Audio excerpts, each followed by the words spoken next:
안녕하세요.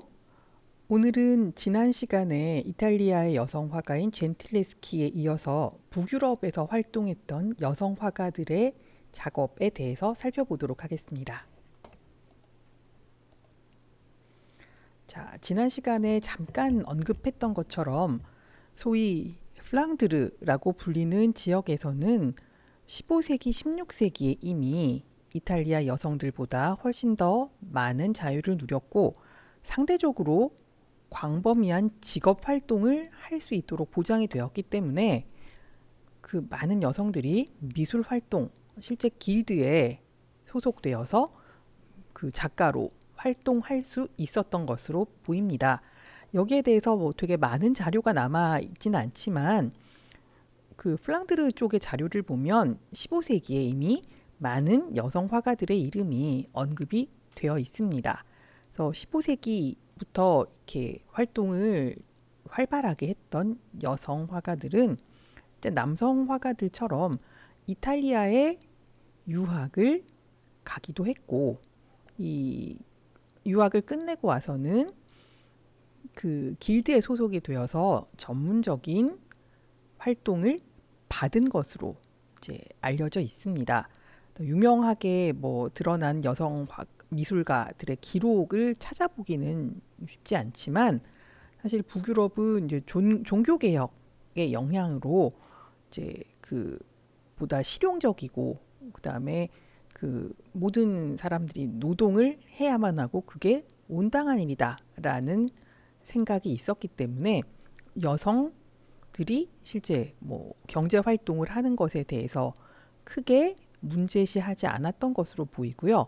그리고 종교개혁만큼이나 인문주의, 그러니까 모든 인간은 이 뭔가 이렇게 지적인 활동을 해야 하고 굉장히 중요하고 종교적인 이유로 인문을 이렇게 소홀히 다루는 건 옳지 않다라는 분위기가 이렇게 널리 퍼져 있었기 때문에 여성들마저도 인문학을 공부할 수 있고 공부하는 것을 막거나 여성을 배제하거나 그런 부분은 이탈리아에 비해서 훨씬 덜했던 것 같아요. 그 결과 17세기쯤 되면 플랑드르 지역에는 여성 지식인이나 여성 미술가가 존재했던 것으로 보인다는 거죠. 자, 그래서 이제 15세기, 16세기 동안 인문학 그리고 이 개신교 이런 것들이 새로운 분위기를 만들어내면서 17세기가 되면 플랑드르의 미술계는 새로운 가치를 좇기 시작합니다. 그 가치는 뭐였냐면 이 플랑드르 지역에서 굉장히 중요하게 여겼던 것이 상업이에요. 상업은 교역을 하는 거잖아요. 이게 사실은 서유럽 쪽에서는 별로 중요하지 않은, 왜냐하면 그쪽은 농업 뭐 이런 것이 훨씬 중요하게 여겨졌기 때문에 이 상업을 통해서 부를 축적하고 이런 부분에 대해서 조금 좋지 않게 보았던 게 사실이에요. 하지만 플랑드르 지역은 상업 그리고 그 소규모의 공업, 가내 수공업 이런 것들이 중심적인 산업이었기 때문에 이 상업을 나쁘게 보지 않았을 뿐만 아니라 프로테스탄트 윤리, 이게 개신교의 윤리잖아요. 개신교의 윤리라고 하는 거는 실제로 부를 추구하는 것이 나쁘지 않다라는 이야기를 합니다. 왜? 부를 추구한다는 거는 하느님이 나에게 주신 소임을 다하는 것, 다시 말해서 근면하고 성실하게 뭔가 이 생산 활동에 임하고 그 결과로 부를 축적하는 것이기 때문에 부라는 것은 부끄러운 일이 아니라 신의 은총 혹은 신이 나를 사랑한다는 증거다. 그래서 열심히 노력하고 돈을 버는 게 나쁘지 않다. 이런 입장을 보이게 되는데 이런 프로테스탄트 윤리를 바탕으로 해서 뭔가 새로운 도덕을 만들어서 그걸 추구하는 중산층이 크게 확산되고 있었다는 거죠. 그래서 이 플랑드르 지역 자체가 프로테스탄트 윤리 그리고 상업을 권장하는 사회 분위기 이것을 실제로 실행하는 중산층 이런 연결고리들로 돌아가고 있었기 때문에 미술계 또한 이런 가치관을 받아들여서 여태까지 이 서유럽 회화가 주로 그려왔던 것들 뭐예요? 뭐 신화 아니면 역사 아니면 그 저번에도 봤지만 그 성경에 나오는 이야기들 이런 것들을 그리는 대신에 중산층이 추구하는 가치를 받아들여서 그걸 화폭에 담아내기 시작합니다. 자, 그러면 지금부터 살펴봐야 될 거는 그럼 플랑드르 지역 중산층의 이데올로기는 무엇이냐라는 게 되겠죠. 사실 17세기 플랑드르 중산층의 지배적인 이데올로기는 뭐냐면 가정이에요. 가정. 그 상업을 중시하는 사람들은 항상 나의 부가 내 자식들을 통해서 대물림하기를 바라죠.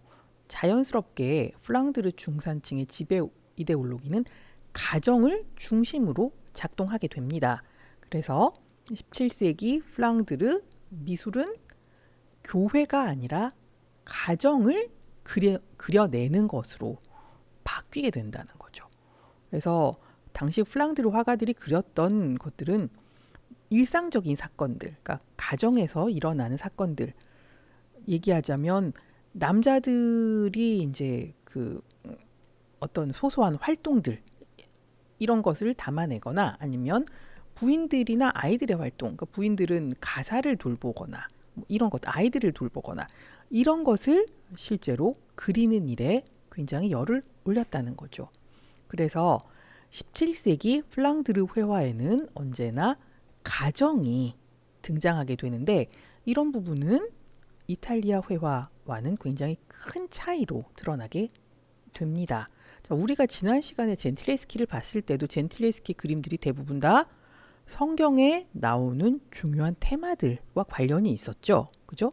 그런데 비슷한 시기에 플랑드르 화가들은 언제나 가정 내에서 일어나는 사건들 혹은 활동들 이런 걸 그리게 된다. 그래서 큰 차이를 보인다. 라고 정리할 수 있겠습니다. 자, 실제로 이제 우리가 여태까지 이렇게 쭉 이야기한 정보들을 정리를 해보면 17세기 플랑드르 미술이라고 하는 거는 개신교인 칼뱅주의, 이 칼뱅주의가 사실은 상업 혹은 부를 추구하는 것을 권장하는 입장입니다. 칼뱅주의에다 자연과학의 발전, 실제로 15세기, 16세기 르네상스를 거치면서 이 과학적인 발전이 이렇게 비약적으로 확 발전하게 되는데 사실 이탈리아에서는 여전히 교회의 권위가 엄청 컸기 때문에 자연과학에서 발견한 것들을 교회가 인정하지 않는 분위기가 훨씬 많았습니다. 이게 문제가 되기도 했습니다. 하지만 개신교의 입장에서는 자연과학을 이렇게 배제하거나 이러지 않았다는 거죠. 그러다 보니 칼뱅주의와 자연과학, 그러니까 지적인 것을 중요시하는 분위기가 플랑드르에 만연했다는 거죠. 그 결과 풍요롭고 지적인 신교도의 문화 속에서 가족 생활이나 도시 생활의 모습을 그리는 게 17세기 플랑드르의 미술가들이 주로 하는 일이었다라는 것이죠. 자, 그럼 플랑드르에서 완전히 다른 미술 활동이 있는데 이게 그럼 유럽 전체에 큰 영향을 미쳤느냐? 사실 그렇지는 않습니다. 19세기까지 그 유럽에서 미술의 중심은 이탈리아 로마였어요. 그래서 플랑드르에서 뭘 하건 간에 이 항상 중심부는 이탈리아고 플랑드르 미술은 주변부인 것처럼 여겨졌다는 거죠. 그러다 보니 주제를 가지고 공식적으로 위계를 정하는 상황은 여전히 이탈리아의 회화 이론을 따르고 있었고 그 내용은 제일 중요한 것이 역사적인 주제를 다루는 그림, 그 다음에 인물을 그리는 그림, 그 다음 정물이었다는 거죠. 그러면 우리가 방금 얘기한 플랑드르 미술, 그러니까 가족이나 뭐 도시 생활의 모습 이런 거는 사실은 이 공식적 위계에는 속하지도 않는 것이었다는 거죠. 자, 그러면 그 플랑드르 지역은 실제로 가족 생활, 도시 생활 뭐 이런 것만 그렸느냐? 아니에요. 이분들이 자신의 어떤 그 작품 생활은 이런 걸 그리는 걸로 할지언정 실제로 먹고 살아야 하는 큰 문제가 있었기 때문에 사실 플랑드르 지역의 화가들이 생업을 위해서 가장 많이 그렸던 것은 꽃그림입니다. 이 꽃그림은 사실은 여기 보면 정물하고 가까운데 이 꽃그림이 정물화는 아니에요. 어떤 꽃이냐면 삽화에 훨씬 더 가깝고요. 이 정물화는 사실은 플랑드르, 특히 네덜란드가 꽃을 재배해서 팔아서 굉장히 큰 부를 창출하는 화훼 산업이 당시 굉장히 중심이었기 때문에 카탈로그를 제작하는 꽃 그림을 많이 그렸다라고 생각하시면 되겠습니다. 자, 그래서 이제 굳이 꽃 그림을 중심으로 플랑드르 화가들이 정물을 그린 것 같다라고 억지 추측을 해볼 수는 있지만 사실 내용을 들여다보면 이탈리아와 플랑드르 쪽 화가들은 완전히 다른 방향성을 가지고 작업을 하고 있었다라고 얘기할 수 있고요. 그 부분을 정리를 해보면 이탈리아는 저번에도 이제 저번 시간에도 얘기했지만 화가 혹은 미술이라고 하는 게 인문학의 일원이 되기를 간절히 소망했다라는 얘기를 했었죠. 그래서 인문학의 일환이다를 주장하기 위해서 이탈리아 미술가들은 우리는 이 공간을 평면 위에 공간 그대로 옮겨 놓기 위해서 수학, 문학 이런 전문 지식을 가지고 그 장면을 그대로 옮긴다. 우리는 문학 혹은 신화 혹은 종교에 관한 지식을 굉장히 많이 갖고 그 테마를 잘 활용할 수 있을 뿐 아니라 그 장면을 그대로 옮기기 위해 수학적 지식, 다시 말해 원근법을 잘 활용한다. 그래서 화가들은 인문학자라고 얘기할 수 있고 인문학자로서의 화가는 내가 본 것을 나의 지적 능력을 가지고 다시 화폭에 옮겨놓기 때문에 이건 세상을 지적으로 소유하는 것과 다를 바 없는 활동이다. 우리는 인문학자가 맞다. 이런 논의를 폈던데 반해서 플랑드르 쪽의 화가들은 아니 그 세상을 묘사한다라고 하는 거는 뭔가 사람들에게 메시지를 주기 위한 거고 그 메시지는 언제나 도덕적 의견이야. 그래서 우리는 실제 삶에 도움이 될 수 있는 그림을 그릴 거야. 라고 주장했다는 거죠.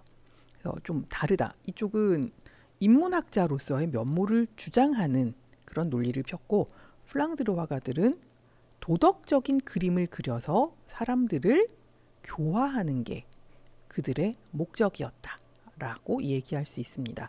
그래서 실제로 그림을 무엇을 그렸느냐 주제에 따라서 차이를 보이는 걸로 시작했지만 사실은 그림을 통해서 하려고 했던 목적이 이탈리아 쪽 화가들과 플랑드르 화가들이 완전 달랐다라는 부분을 우리가 확인할 수 있습니다. 자, 그래서 이탈리아와 북유럽의 분위기가 이렇게 다르다. 그래서 어떤 결과가 나타났는가를 살펴본다면 여전히 이탈리아 회화가 중심이었기 때문에 북유럽 회화는 이 북유럽 화가들이 아무리 노력을 해봐도 이탈리아에 비해선 열등하다라는 게 일반론으로 자리 잡게 됩니다. 자, 특히 이 이탈리아 회화와 북유럽 회화 사이의 차이는 여성을 다루는 방식에서 두드러지게 나타납니다. 여성을 이탈리아 화가들은 누드로 그리죠. 누드는 뭐예요? 벗은 여성을 그리는 거예요. 근데 왜 여성을 벗은 상태로 그리느냐? 사실 이거는 여성이 남성의 관음증적 시각의 대상이다 라는 것을 잘 보여주는 측면이라는 거죠. 실제 그림을 보시면 대표적인 누드들이고 굉장히 잘 그려진 누드들이라고 이제 얘기가 돼요. 누드다 보니 이분들은 다 옷을 벗고 있는데 우리가 벗은 여성을 함부로 볼 수는 없잖아요. 그죠? 그런데 이 이탈리아의 누드들은 벗은 여자를 마음껏 볼 수 있도록 여러 가지 장치를 마련하고 있습니다.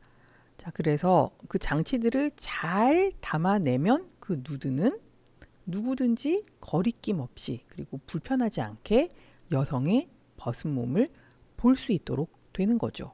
이런 누드화에 대해서는 우리가 다음에 좀 더 자세히 다뤄보기로 하고요. 오늘은 이탈리아의 누드화라고 하는 것은 이탈리아 화가들이 여성들을 관음증적 시선의 대상으로 담아내는 것이다. 그런데 플랑드르 쪽 화가들은 여성을 이런 식으로 그려내지 않는다.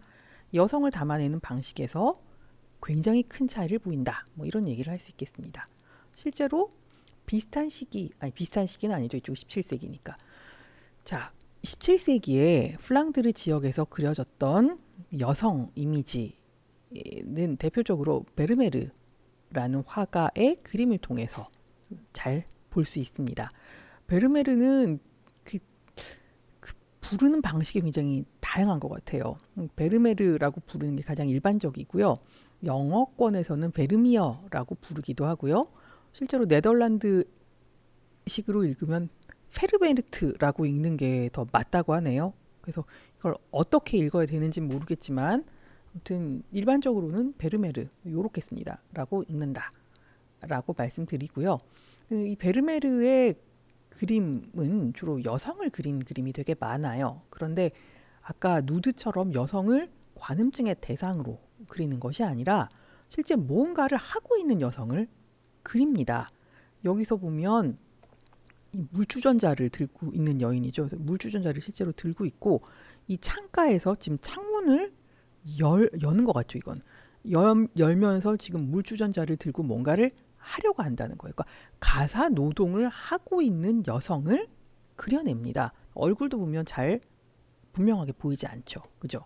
그래서 이 베르메르가 그린 여성 이미지들을 보면 여성 그 자체가 아니라 여성이 하고 있는 행위에 주목하게 한다는 거죠. 그래서 여성이 대상이라기보단 여성 그리고 여성이 실제로 지금 하고 있는 일 이게 하나의 주제로 인식되도록 만든다는 거예요. 자, 이 진주 귀걸이를 한 소녀 굉장히 유명한 그림이죠. 심지어 영화도 만들어진 그죠? 자, 이 보면 여기는 베르메르가 주로 그렸던 그림이 이제 여성들이 뭔가 하고 있는 일을 하고 있는 행위를 하고 있는 뭐 이런 건데 이 소녀 그림 같은 경우는 아무것도 하지 않고 있어요. 그래서 굉장히 묘한 그림이다라고 미술사가들이 이렇게 관심을 가지고 있고 그 관심에서 출발해서 이제 이게 이런 식으로 그려진 그림이 아닐까를 추측해서 영화가 만들어지기도 했는데 사실 이 그림은 이제 전형적인 인물하고 굉장히 아름다운 소녀가 그려져 있기 때문에 마치 이탈리아 화가들이 누드를 그린 방식하고 비슷하지 않을까라는 생각을 갖도록 하기도 합니다. 하지만 이탈리아 누드들은 이 눈을 정면을 향하고 있지 않아요. 이탈리아 누드 회화들의 특징은 항상 시선을 내리깔거나 피하고 있거든요. 그런데 이 진주 귀걸이를 한 소녀는 지금 우리가 왔다 갔다 하다 보면 이 소녀랑 눈이 마주칠 것 같다는 거죠. 그 이야기는 이 소녀는 하나의 볼거리라기보다는 이 소녀 자체도 시선을 가지고 있는 그러니까 시각의 소유자인 어떤 존재, 다시 말하면 인격을 가진 존재로 보인다라는 거죠. 그래서 굉장히 아름다운 소녀를 회화 화면 한 가운데 크게 그려놨다고 할지언정 이탈리아의 누드 화가들이 여성을 대상화하는 방식하고는 굉장히 큰 차이를 보인다라고 이야기할 수 있겠습니다. 자, 그러면 플랑드르 화가들이 여성을 그릴 때에도 정말 신경 써서 그리고자 했던 게 뭐냐? 사실 플랑드르 화가들의 관심은 옷감에 비친 광선 이런 부분 보면 특히 이런 부분 보면 옷감의 질감이 이 햇볕을 받아서 어떻게 표현되는지 뭐 이런 부분에 훨씬 더 관심을 가진 것 같다는 거죠. 그래서 이런 주름진 천 이런 부분을 굉장히 열심히 묘사했고, 사실 플랑드르의 화가들은 그런 부분에 훨씬 더 관심을 가졌지 여성을 대상화하는 데는 그닥 관심이 없었던 것 같다라고 일반적으로 이야기를 하고 있습니다. 자, 그러면 이제 이탈리아 회화와 플랑드르 회화의 차이에 대해서 우리가 이제 대략적으로 이해를 한 다음에 이제 본격적으로 당시 플랑드르의 여성 화가는 어떤 사람이 있었고 어떤 작업을 했는가에 대해서 살펴보도록 하겠습니다. 우리는 오늘 두 명의 작가를 볼 텐데요. 그 첫 번째가 레이스테르라고 하는 작가입니다. 자, 지난 시간에 우리가 젠틸레스키의 자화상을 봤죠. 그 자화상하고 레이스테르의 자화상을 비교해 보면 그 차이 또한 확연히 드러납니다. 사실 레이스테르는 풍속화를 많이 그린 풍속화가고요. 굉장히 유명해서 이제 부를 축적한 그런 잘 나가던 여성 화가입니다.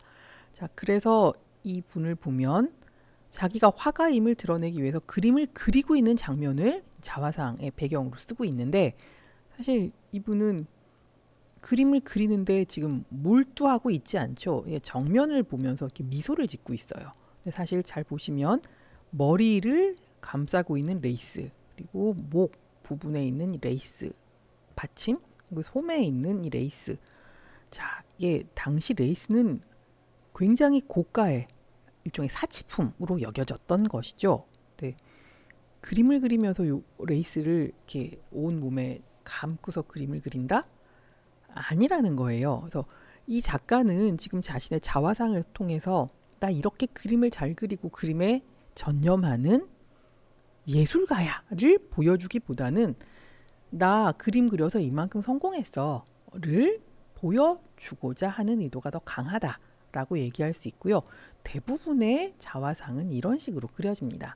그래서 요걸 보면 지난 시간에 봤던 젠틸레스키의 자화상이 왜 그렇게 미스테리한 것으로 보였는지가 아마 조금 더 이해가 될 것으로 보입니다.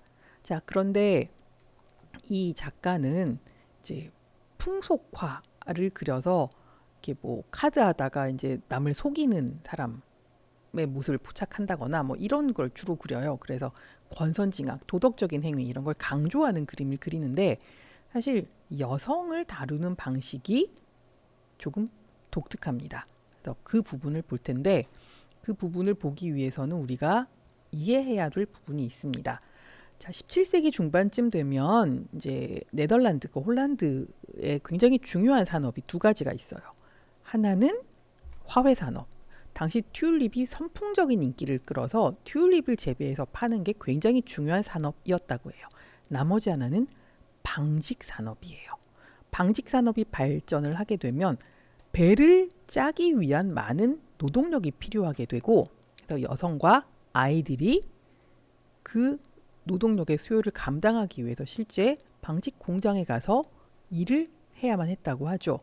그래서 이 플랑드르 지역에서의 여성 이미지가 굉장히 큰 변화를 겪게 됩니다.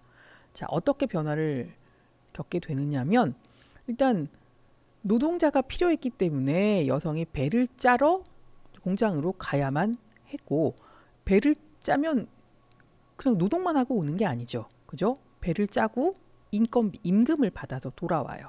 임금은 가정을 위해서 쓰이게 되기 때문에 사실 그 네덜란드에서는 여성이 이제 방직 공장 가서 일하는 걸 굉장히 권장했다는 거죠. 사실은 거기엔 또 숨겨진 이유도 있는데, 남성에 비해 여성이 인건비가 더 쌌다는 거예요. 그래서 인건비가 싼 여성과 미성년자를 고용할 수 있도록 사회가 권장하고 있었고, 그래서 공장 가서 일하는 여성은 참으로 가정을 위해 희생하는 훌륭한 여성, 훌륭한 어머니의 이미지이다. 이런 식으로 점점 이미지가 변화해 가는 게 17세기 중반경의 네덜란드의 상황이었습니다. 자, 사실 훌륭한 어머니는 언제나 성모가 이렇게 대신하는 이미지였죠. 자, 그런데 이 성모가 왜 배짜기를 하는 여성하고 겹쳐지느냐? 사실은 성모는 인생의 물레를 돌리는 사람으로 여겨졌기 때문에 인생을 물레를 돌리는 것이나 실제 배를 짜기 위해서 실을 잡는 물레를 돌리는 것이나 같은 것이다 라고 설명이 되었다는 거죠. 그래서 여성들을 다 배짜기의 노동으로 이렇게 밀어서 계속 공장으로 가도록 하는 게 당시 사회 분위기였다라고 얘기할 수 있습니다. 자, 그런데 여기서 우리가 이 이미지 얘기를 하면 잠깐 살펴봐야 될 것이 훌륭한 어머니라고 하면 언제나 이제 성모 마리아를 떠올리게 되죠. 그런데 또 다른 여성 이미지가 하나 있습니다. 이게 이브죠. 이브는 마리아와는 달리 굉장히 그러니까 죄악에 찌든 사실은 뭐예요?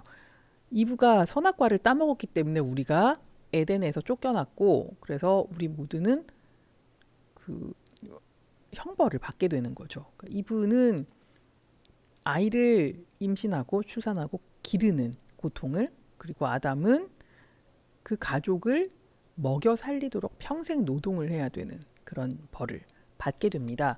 그래서 이브는 언제나 이렇게 고통스럽거나 혹은 뭔가에 쫓기는 듯한 이미지로 그려진다는 거죠.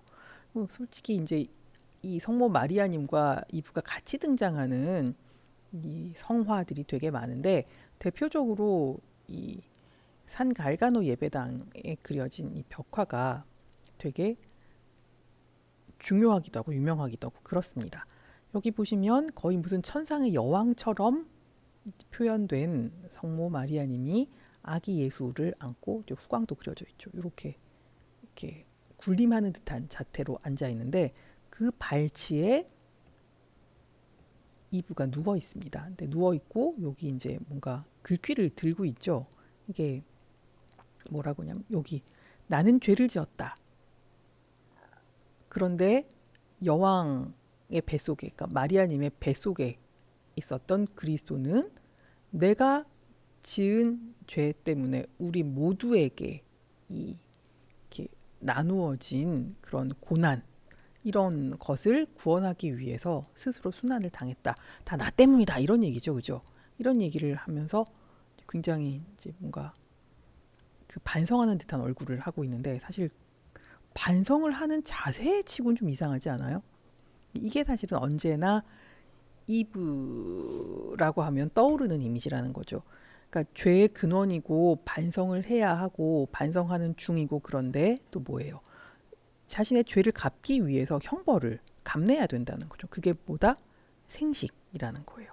생식을 통해서 임신을 해서 출산을 해야 하는 게 이 사람의 죄를 갚기 위한 속죄 의식이었기 때문에 생식을 하기 위해서는 언제나 굉장히 요염한 자태로 이렇게 누군가를 홀리는 제스처를 취할 수밖에 없다는 거죠.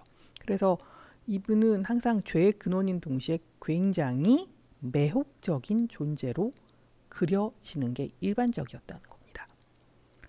여기도 보시면 수태고지죠. 그래서 하느님이 여기 손이 있고요. 빛으로 이제 네가 나의 아이를 수태할 것이다를 알려주고 있고 그걸 이제 천사가 와서 전하고 있는 거죠. 근데 이 옆쪽에 보시면 이런 비극이 생겨나게 된 건 사실은 이브 때문이다 라는 부분이 그려져 있고요.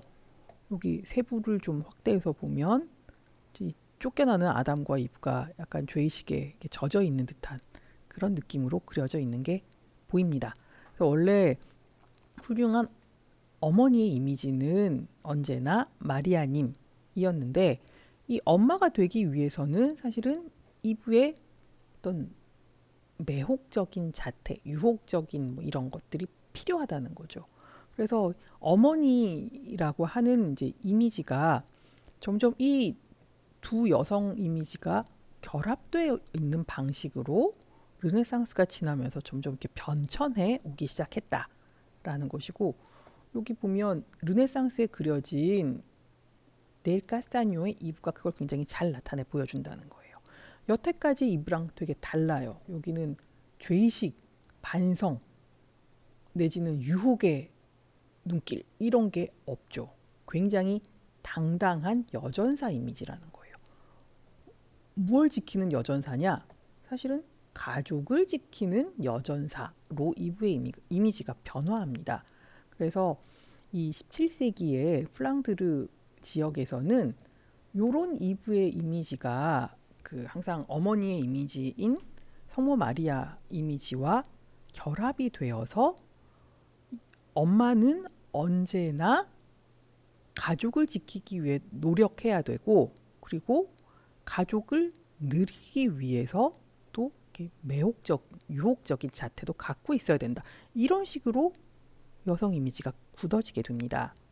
그 결과 어머니라고 하는 사람은 방직 공장에 가서 열심히 일을 해서 가정 살림에 도움이 되어야 함과 더불어 사실 어머니는 또 뭐예요? 아이를 갖기 위해서 굉장히 뭔가 이렇게 유혹적인 자태를 갖고 있어야 한다. 그러니까 항상 맞물려서 작동하고 있었다는 거죠. 이게 배짜기라고 하는 작업과 딱 떨어져서 굉장히 다른 뉘앙스를 풍기게 됩니다. 왜? 배를 짠다고 하는 거는 시실과 날실이 만나서 이렇게 맞물려져야 되잖아요. 그래서 배짜기는 당시 사람들한테 성교를 은연중에 내포하기도 하는 용어였다는 거죠. 자, 그래서 어머니가 배를 짜러 방직 공장에 간다라고 하는 거는 가게에 도움이 되기 위해 무엇이든 한다 플러스 그 무엇이든 한다는 배짜기의 또 다른 숨겨진 뜻 뭐예요? 돈만 내면 여성이 섹슈얼리티를 제공할 수 있다라는 잘못된 인식으로 이어지게 되었다는 거죠. 그래서 17세기 네덜란드에서 그려지던 많은 여성 그림들 중에 여성이 물레질을 하거나 뭐 배짜기에 지금 매달려 있거나 자수를 놓거나 바느질을 하거나 레이스를 만들거나 이런 것들이 종종 성적인 의미를 갖는 것처럼 보이는 묘한 그림들이 실제로 그려지고 있었다는 거죠. 자, 여기에 대해서 레이스테르가 일침을 가하는 그림을 그립니다. 그게 이제 오늘 우리가 살펴볼 그림이고요. 이 그림을 제대로 설명하기 위해서 이렇게 많은 설명이 필요했습니다. 자, 레이스테르가 그린 그림은 제안이라고 하는 그림입니다. 자, 여기 보시면 밤인 것 같죠? 불을 켜놓고 여성이 지금 바느질을 하고 있어요. 바느질에 완전히 몰두한 느낌이죠. 그런데 웬 남성이 여성의 옆으로 와서 어깨에 손을 얹고서 지그시 그윽하게 바라보고 있습니다. 가장 중요한 것은 이 불 바로 밑에 이 부분이에요. 손에 동전을 가득 쥐고 지금 이걸 내밀어 보이고 있는 거죠. 그림의 제목이 제안입니다. 무엇을 제안하고 있을까요? 이게 사실은 비슷한 이 테마를 그려냈던 많은 다른 그림들과 교차되는 지점이라는 거죠. 이 남성은 아무래도 이 돈을 보이면서 이 여성의 성을 사려고 하는 그런 제안을 하고 있는 듯 보이죠. 그런데 중요한 건 이 여성의 태도예요. 여성은 미동도 하지 않습니다. 아예 그냥 무대응으로 일관하는 거죠. 나는 그런데 흥미가 없어요. 그런 얘기 하지 마세요. 라고 원천적으로 차단하는 듯 보인다는 거죠. 자, 이 그림을 통해서 하려고 했던 얘기는 뭐냐면 이 여성은 유혹자가 아니라 오히려 희생자로 보인다는 거예요. 그래서 이 남성들이 아무 여성이나 성적 대상으로 그 여성을 보고 성을 매수하려고 제안을 하는데 모든 여성이 다 거기에 응하는 게 아니라는 거죠. 그래서 이 여성들을 언제든지 응할 수 있는 성적 대상으로 보는 일은 하지 않았으면 좋겠고 이건 당시 사회가 가지고 있었던 도덕적 가치에 위배되는 행위이다 라고 일침을 놓는 것이 이 그림의 진정한 의미가 된다 라고 얘기할 수 있습니다. 자, 이런 지점에서 레이스테르가 페미니즘 미술사가들의 관심을 끌게 되는 것이겠죠. 그죠? 자, 그래서 이 그림은 당시로서는 이제 완전히 다른 표현 방식으로 주제를 비틀어 놓은 거죠. 그러니까 돈을 내면 여성들이 성을 준다, 성을 판다. 뭐 이런 이 은근슬쩍 그런 이야기를 담아내는 그림들에 대해서 일침을 가하는, 그렇지 않다라는 이야기를 하고 있는 그림이기 때문에 이 그림은 이후에 이제 이 비슷한 주제를 이런 식으로 다루어야 한다라는 굉장히 좋은 전형으로 자리 잡게 된다라고 얘기할 수 있습니다. 자, 그러면 레이스테르만 이제 이 바느질 혹은 배짜기 하는 여성들이 성을 매매하는 여성들과 같은 맥락에 있다를 반대하는 그림을 그렸느냐? 꼭 그렇지는 않습니다. 그 전혀 이 배짜기나 레이스뜨기 하는 여성을 성과 관련 없는 상황으로 그린 또 다른 그림이 있는데, 그게 베르메르가 그린 레이스지 않은 여자라고 하는 그림입니다. 실제로 보면 레이스를 열심히 짜고 있는, 다시 말해 노동에 열중해 있는 어떤 젊은 여성을 그린 게 이 그림이 되겠죠. 그죠? 그런데 아까 레이셀의 그림하고 차이가 있습니다. 레이셀의 그림은 실제로 바느질에 전념하는 가정주부 뭐 이런 느낌이었는데, 여기는 머리나 이 실제로 레이스 뭐라 그러죠? 레이스 장식? 그 다음에 이 드레스의 질감 이런 걸 보면 이 분명히 굉장히 잘 사는 집의 딸처럼 보인다는 거예요. 자, 그래서 좀 더 알아보면 이런 헤어스타일이나 이 옷은 당시 최신 유행 의상이고, 그죠? 최신 유행 의상을 차려입은 젊은 여인이 레이스뜨기에 열중하고 있다. 뭐 이런 그림이 된다는 거죠. 이건 뭐냐? 이건 어떻게 봐도 뭐 성적인 메시지 전혀 없어 보이죠. 이건 사실은 조금 다른 의도로 그려져 있습니다. 왜냐하면 레이스뜨기라고 하는 게 사실은 돈을 굉장히 쉽게 벌 수 있는 노동이었다는 거죠. 근데 이걸 그러면 이렇게 잘 차려입은 여성이 돈을 벌기 위해서 이걸 하고 있느냐? 아니요, 여기는 사실은 되게 중요한 의도가 숨겨져 있다라고 얘기할 수 있습니다. 첫 번째는 이 여성이, 그러니까 부잣집 여성이 경제적인 이윤과 아무 상관없이 지금 레이스를 짠다라는 거는 이미 네덜란드에 레이스 짜는 일이 일반화되어 있고 이들의 기술이 굉장히 뛰어나다라는 걸 보여주기 위한 장치라는 거죠. 왜? 사실 레이스 짜기는 예나 지금이나 프랑스가 최고예요. 프랑스에서 수공으로 짠 레이스는 지금도 굉장히 고가에 팔리고 있고요. 17세기는 더더욱 더 그랬다는 거죠. 그런데 지금 네덜란드의 레이스 산업이 프랑스를 따라잡기 위해서 굉장히 애를 쓰고 있다. 그리고 이미 어느 정도 따라잡았다를 보여주기 위한 것이 이 그림을 그린 베르메르의 의도이고요. 두 번째 의도는 뭐냐면, 사실은 이 레이스 짝이라고 하는 게 그 부잣집 딸들, 그러니까 부르주아의 딸들에게는 굉장히 좋은 교육이 된다라는 거죠. 왜? 여기 열중해서 하다 보면 굉장히 어려운 작업이기 때문에 집중해야 되고, 집중하다 보면 인내심을 기를 수 있다. 그래서 말괄량이들을 길들이는 좋은 방법이 된다. 요걸 열심히 가르치면 이 여성들이 다소곳해진다. 교육에 도움이 된다. 뭐 이런 얘기를 하기 위한 부분이 하나 있고요.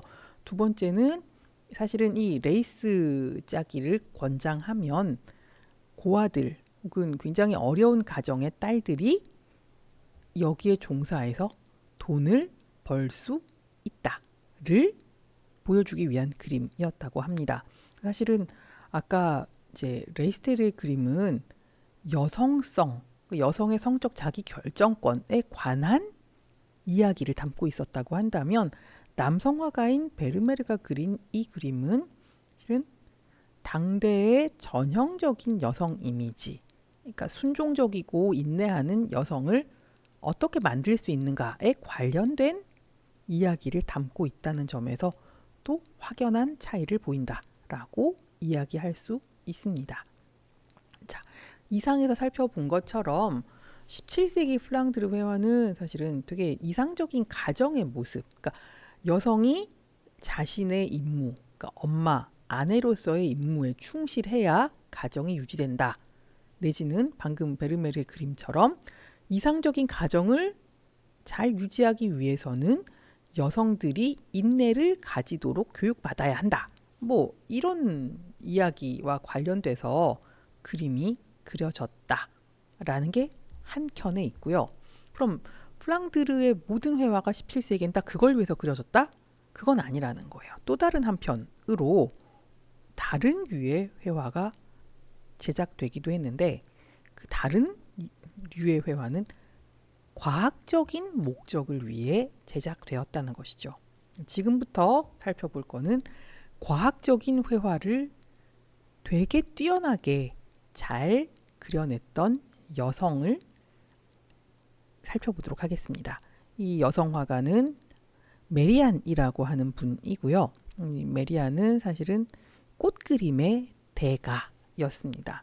사실 꽃그림은 그 아까 이탈리아의 그 회화 주제 위계에 따르면 거의 제일 마지막에 있었던 정물화에서 온 것이라고 얘기할 수 있고요. 하지만 이 정물화가 그려지는 목적은 인생이 얼마나 덧없는가를 보여주기 위한 것이었던 데 반해서 네덜란드에서 주로 그려지던 꽃그림은 바니타스, 그러니까 인생의 덧없음하고는 별로 상관이 없고 삽화 위주의 그림으로 전개된다라고 말씀드릴 수 있겠습니다. 왜냐하면 그 튤립을 재배해서 이걸 파는 게 굉장히 큰 돈이 되었기 때문이라는 거죠. 튤립은 사실은 터키에서 영국으로 들여오게 된 것인데 이 튤립이 사실은 사람들이 굉장히 튤립을 좋아해서 튤립을 잘 재배해서 팔면 굉장히 큰 이윤을 남기기도 했다는 거죠. 그래서 네덜란드에서는 튤립을 재배하는 일이 굉장히 성황이었는데 그래서 꽃그림의 대상은 사실은 튤립을 그리는데 대부분 다 할애되었다라고 얘기할 수 있습니다.